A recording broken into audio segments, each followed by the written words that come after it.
राहुल नार्वेकरांच्या घराबाहेरून काँग्रेस कार्यकर्त्यांची पोलिसांकडून धरपकड, तर भाईंदरमध्ये नाना पटोले यांच्या नेतृत्वामध्ये काँग्रेसचं आंदोलन. राहुल गांधींविरोधातील वक्तव्याचा काँग्रेसकडून निषेध. महायुतीमध्ये 80% जागांचा तिढा सुटला, विश्वसनीय सूत्रांची झी 24 तासला माहिती.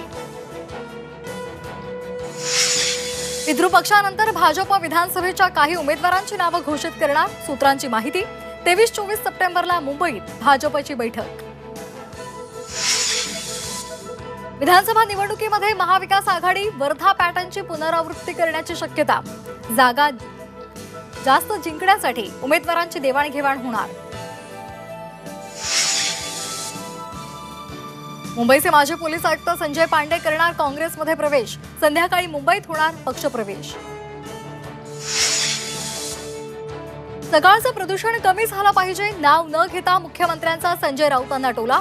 स्वभाव आणि संस्काराच्या स्वच्छतेवर विशेष लक्ष हवं, मुख्यमंत्र्यांचं विधान. भरत गोगावले यांची एसटी महामंडळाच्या अध्यक्षपदी निवड, सूत्रांची झी 24 तासला माहिती.